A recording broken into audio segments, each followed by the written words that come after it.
Welcome to this edition of Backstage Pass with Lia Chang. I'm your host, Lia Chang. Tonight, I'm taking you inside the opening night of PAC NYC's Cats, the JELLICLE Ball, with André De Shields, who plays Old Deuteronomy.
inside the AAPI night at SUFFS the Musical. Happy Asian American Day of Hawaiian Pacific Islander Heritage Month!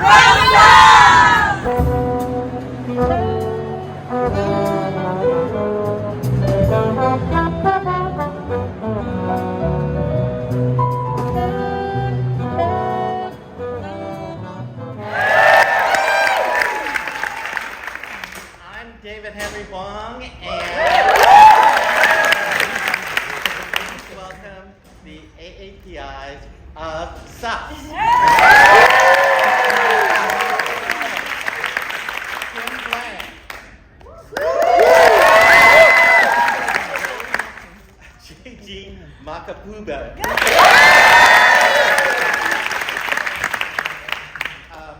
Nadia Dandashi.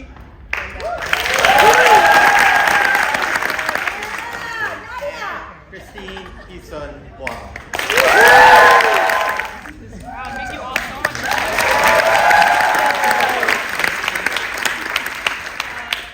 Thank you so much for that question. When I first got involved with SUFFS, the first reading I did was in 2018.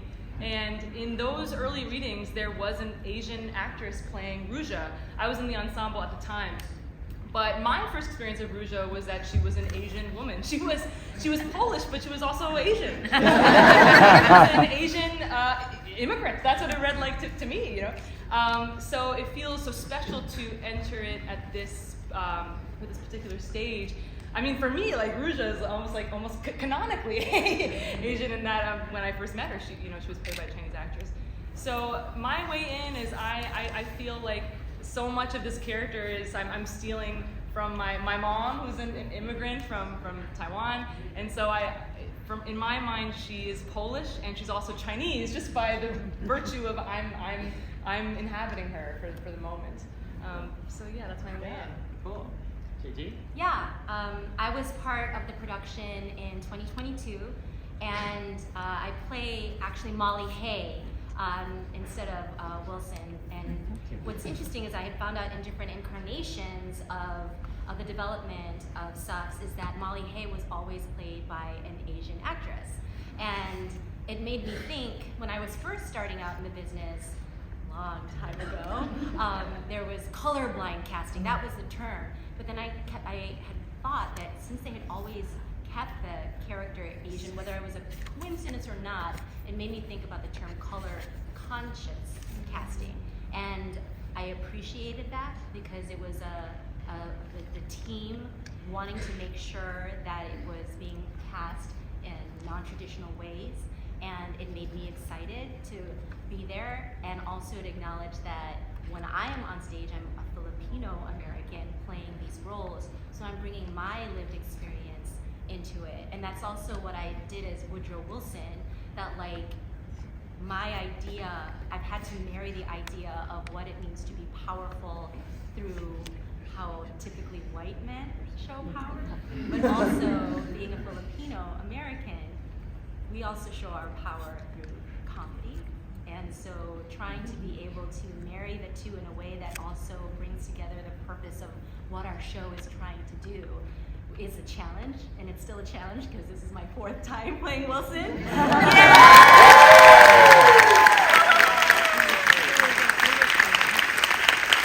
then you gotta do it, 5, 6, 7, 8, go! But as an artist, this is so exciting. This is so thrilling. I love being able to do this. It's so fucking hard, but it's really satisfying, and I'm really proud that I get to bring myself to the role. So.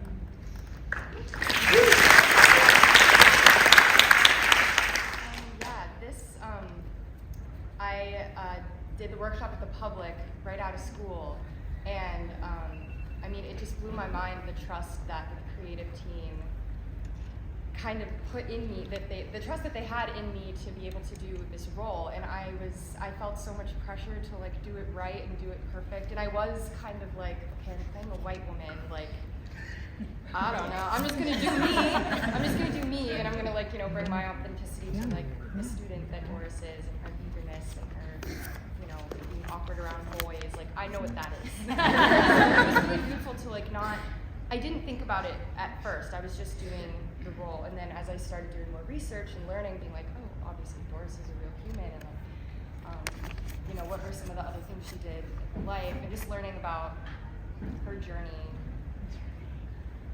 I think that it's really awesome to be given an opportunity to play a historical person, and like, I felt really seen by the creatives, Lia and Zhailon, as being, you know, a brown mixed person on stage, and I felt very seen knowing that they, you know, that they trusted me and trusted my instincts, and getting to work with them is you know, the greatest gift ever. Can you speak louder, please? Yes. Yeah. Just the trust that the team put in me, it's really special, and building this role has been so fun. So I wasn't on stage tonight. I'm a swing. I cover. I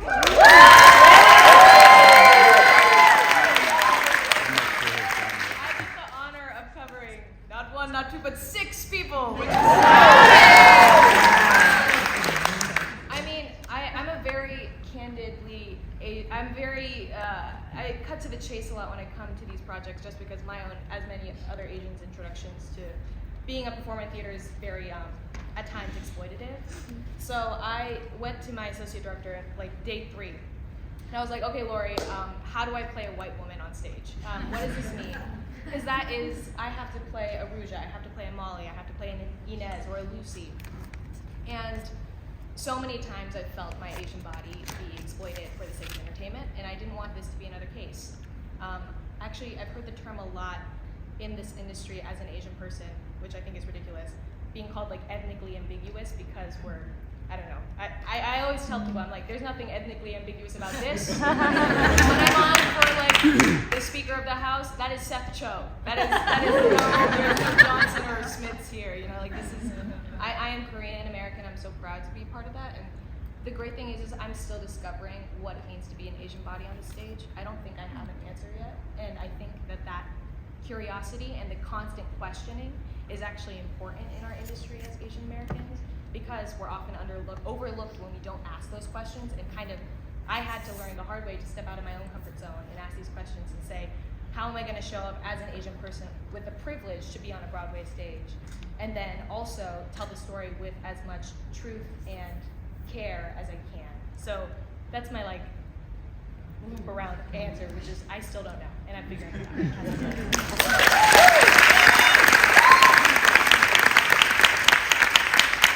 So, 3 of you have a fair amount of history with this show, and I'm just wondering, as you have navigated this field and this industry as AAPI performers, what has your road been, and how have things changed or not changed? And I think we have to point out that Jaygee, you have now done, what, 3 Broadway shows in the last year? That's right.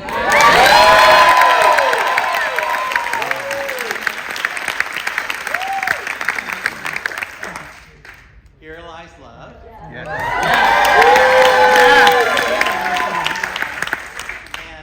And of course SUFFS. So yeah, what's the state of the field? Oh man, why do I get emotional thinking about this? Just because what we do is so hard, you know?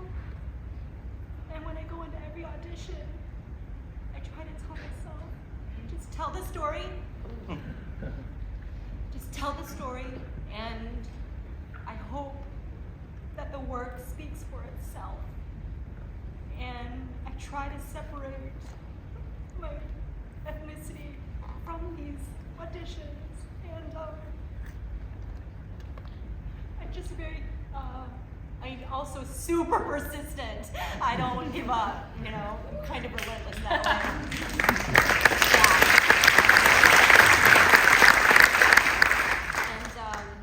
I just know, I feel like it's also, the industry is changing, and thank God for SUFFS, where they're like, we can have 4 Asian women in this show versus, you know, when I was first starting out, and I felt like we were being hit against each other, that there could only be one Asian person in a show. And I don't feel like it is that anymore. I feel like AAPI nights like this are opportunities for us to come together and talk and listen to each other and hear each other's experiences, and that emboldens us when we go out into our auditions. Because for me, and I know I'm meandering, but the more communication that we have with our communities, the stronger we are when we go into those rooms.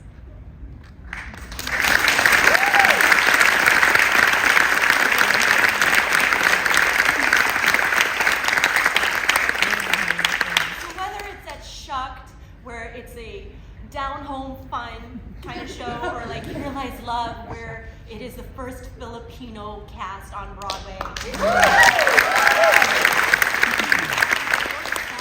Where it is centering women and our stories. It's what I loved about SUFFS and Here Lies Love. It's like we get to celebrate who we are, and it's centering who we are. And those are the stories that I also navigate most to as well. So I'm gonna stop babbling, but I'm just saying, talk. Let's continue talking, and I feel like that is how we continue to make change.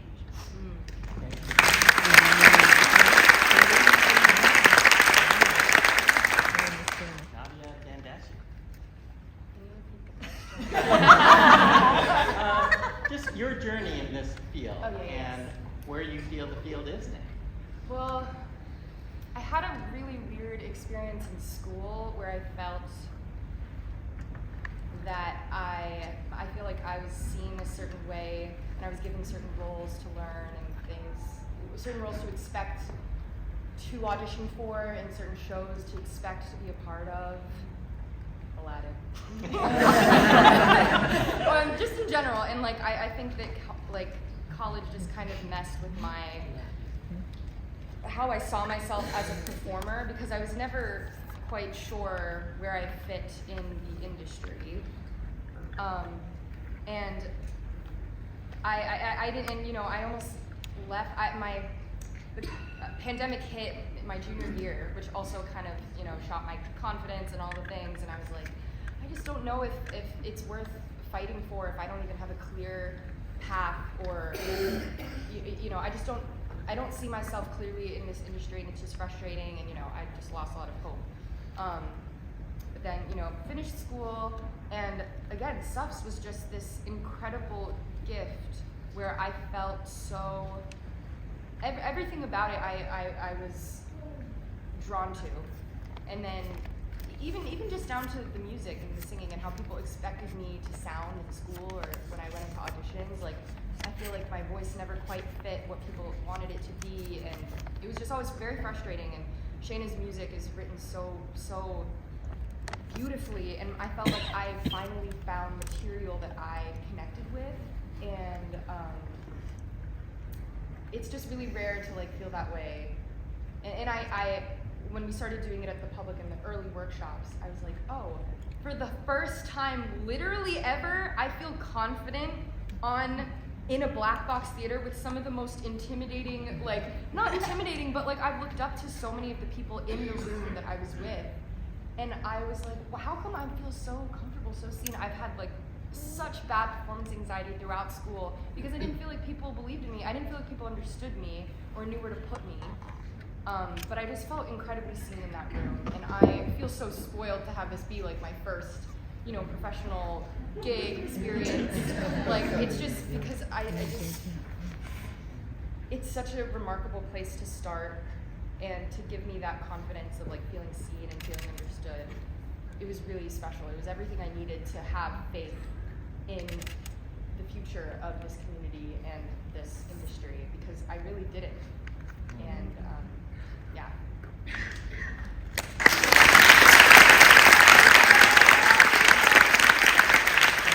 just wanted to add one more thing. The additional thing that made me more confident was being part of shows that were written by Asian Americans. I did sophomore.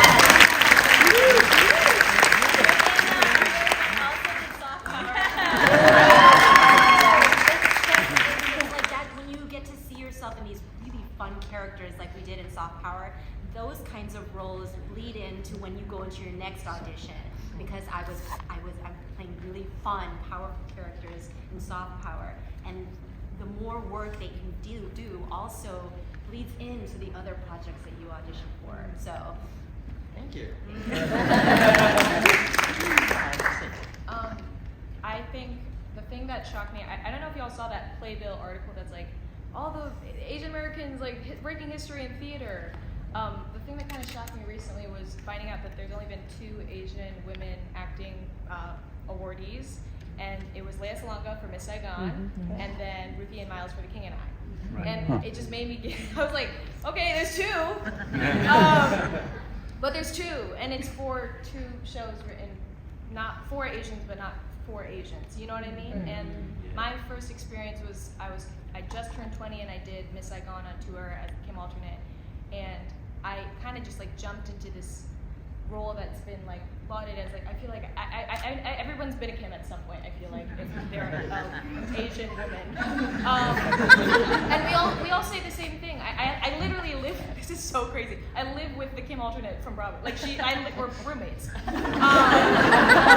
But we always say the same thing. We were baptized by fire, and I think the thing that is exciting about being a part of this show is that I don't feel like I have to be baptized by fire in order to just be a performer.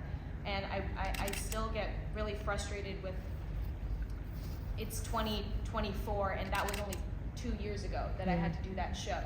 And and that's still like the show that we consider our entryway for a lot of us into the acting industry. And I think that really frustrates me more than anything, because why is that show that's almost, it's what, 35, almost 35 years, more than 35 years old at this point, right? Yeah. Right? I think. Yes, 35, something like that. It's just been around for a really long time. Why is it the only like entryway for a lot of people, including myself included, to be a part of this, like to be in these rooms and in these doors? So like what's exciting for me is like building community, and like Jaygee mentioned before, like I think there's a really good conversation happening. Like I feel like y'all remember like first week we were like, hey, we should all connect, you know, like SUFFS Asians, let's make and I think that that's how it starts essentially, and that gives me hope in this industry. I will be really candid though, I still get auditions for South Pacific, King and I, Miss Saigon, in 2024, and that pisses me off more than anything. But also I get to be a part of productions like this one, which reminds me that there is movement happening, and that movement, while frustratingly slow for me at times, is still a movement forward. And I think if anything, keep marching, we're doing that here. So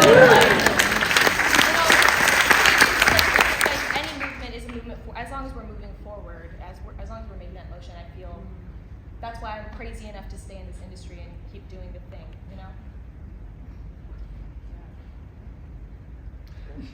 I mean, I relate to so much of what everyone said here, but I also think I'm finding my place too, especially as a mixed person. You know, I'll get auditions and I'll wonder if this is okay for me to go in, and I'll even maybe second guess, you know, my own identity or the way I perceive myself to look.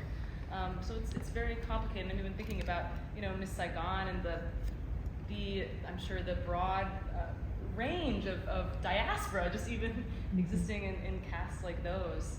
I'm also, something reminded me just now of a powerful moment that I had actually at OSF. When I was in high school, I went to go see a Shaw play at OSF. Oregon Shakespeare Festival. And I think that was the first time that I witnessed, you know, color conscious, color expansive casting, and it really did blow my mind and make me feel like there was maybe a place for me in this industry. I don't know how I'm doing on time. We've got 1 more minute, Dave. Then just a quick one for everyone, because we're Asians. So, how did you tell your parents that you were going to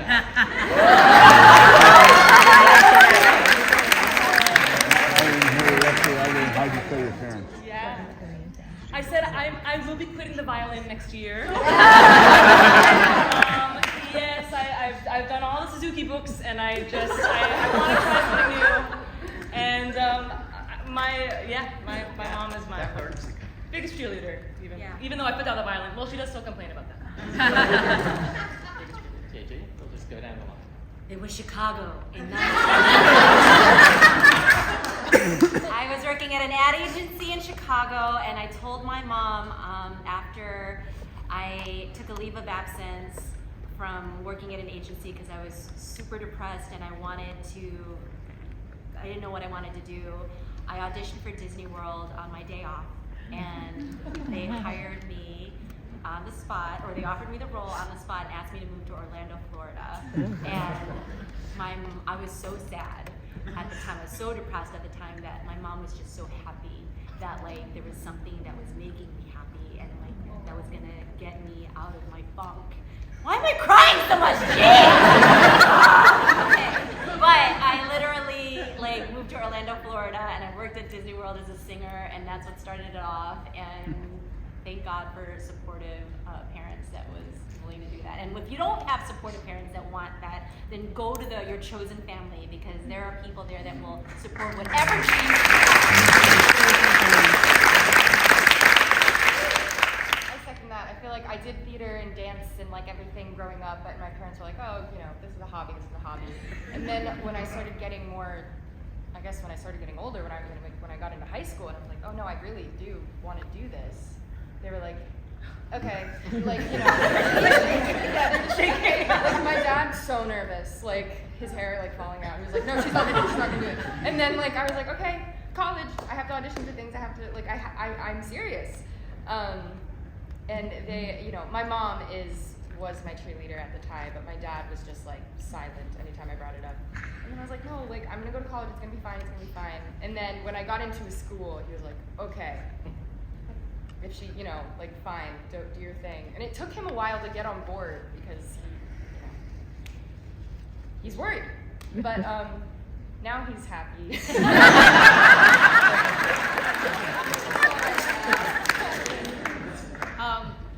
My parents were not supportive. They didn't support me at all until they saw me in Miss Saigon.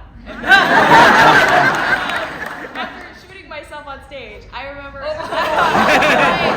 dad came up to me, and my dad's like a very stoic Korean man, and he came up to me at the stage door, and he was like, I'm sorry. And then they were like, yes. Be an actor. And you know, I was making money, so that helped too. Well, thank you for the gift of your performance, for the gift of your talent, your extra time tonight, and also opening your hearts to and experiences to us and to this group. Thank you for joining.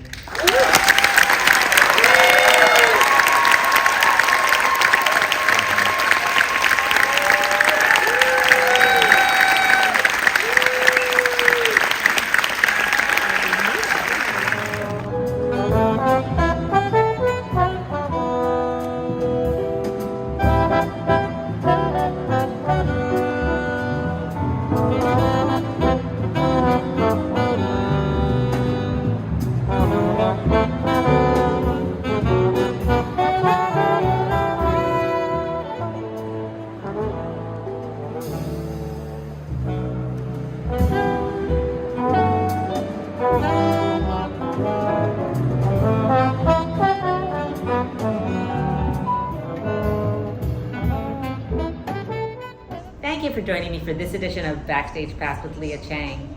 Until next time.